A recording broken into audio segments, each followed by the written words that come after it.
Llywydd, I think it's fair to say that the run-up to this budget has been the most chaotic I think I've ever seen in my adult life. We've seen policies floated, leaked, denied, and then resurrected. We then saw the whole budget leaked by the OBR before the Chancellor even delivered it to the Houses of Parliament. This totally shambolic handling meant that the budget designed to calm the markets achieved the very opposite, with the FTSE 100 plummeting.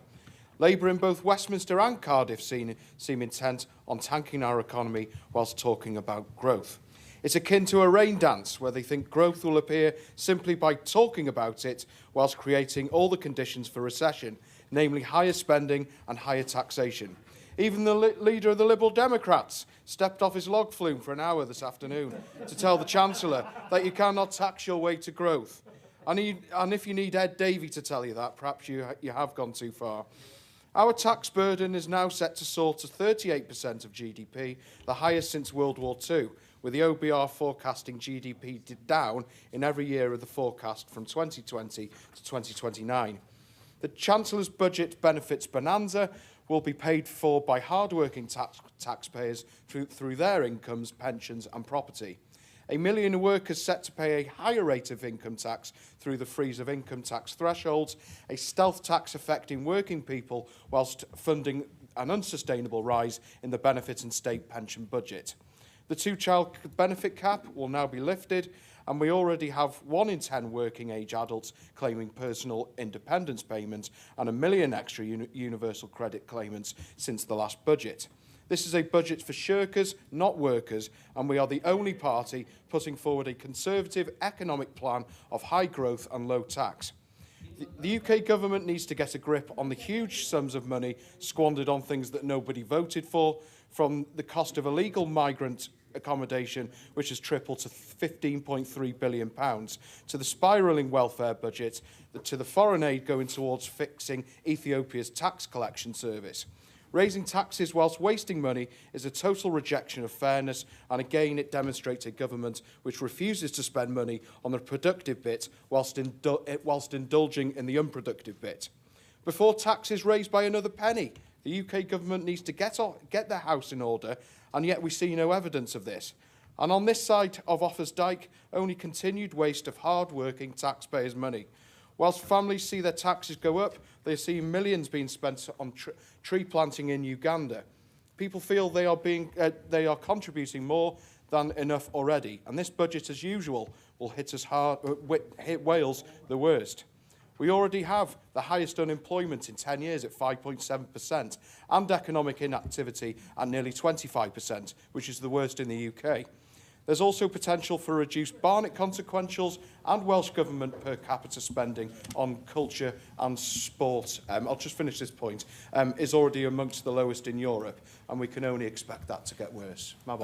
I was unfortunate enough to listen to Nigel Farage speak on a television the other night, and he sounded exactly like you're sounding now. So are you planning on joining a reform? I don't know where you got that claim from. I'm sure if you saw Kemi Badenoch's response to the budget as well, you'd hear similar messages to what I'm delivering in this speech. So nice try, I must say. We're also entering this autumn budget with borrowing costs at their highest in a generation, with the IFS warning that the UK has lost market confidence because Labour has no credible plan for growth. Debt interest alone is heading towards £110 billion next year, money that could and should be going to frontline services, not plugging holes left by Labour's economic mismanagement. And these are holes left by Labour. After last year's £40 billion tax raid to close the black hole supposedly left by the previous government, which Reeves said would be a one-off, she is now scrambling to plug an even bigger financial hole of £30 billion. Now they are raising taxes and saddling debt on our children and grandchildren all have to pay for it. Following the raft of tax rises in the last budget, Rachel Reeves is having to put up taxes again with a misleadingly claimed mansion tax, which is at a threshold of £2 million, would apply to even some flats in Cardiff. It's also a tax on historic homes and buildings of historic and architectural interest, demonstrating again Labour's war on our heritage, which farmers are all too familiar with.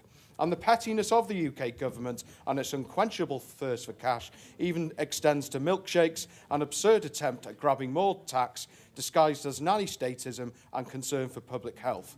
Rachel Reeves, I'm running out of time, but I will. Oh, great. Well, I mean, the tax on milkshakes is just the baby steps that need to be taken, because it's all the ultra-processed food that is in most of the food that people eat from takeaways and from ready meals. And without that, the NHS is...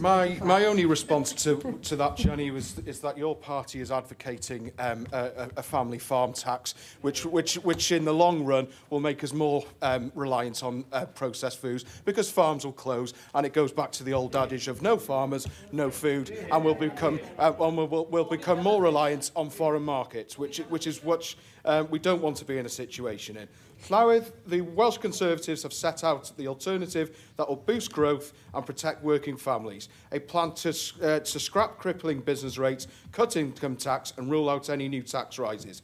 Every other political party with representation in this Senedd is calling for more tax and more spend, from Labour's ongoing vandalism of our finances to reform support for ending the two-child benefit cap, to Plaid Cymru's plan for a version of this tax and spend budget on steroids, a suicidal push towards independence and a wealth tax that almost every other nation on earth has tried and has abandoned. Llywydd, I urge all members in this chamber to vote with our motion and recognise this ongoing damage being inflicted on our public finances, restore fairness by cutting the huge amounts of waste before the taxpayers are asked to fork out a single penny more. Jane Dodds. Diolch, Llywydd. Once again, in this budget, it does feel like Wales is an afterthought. There is no return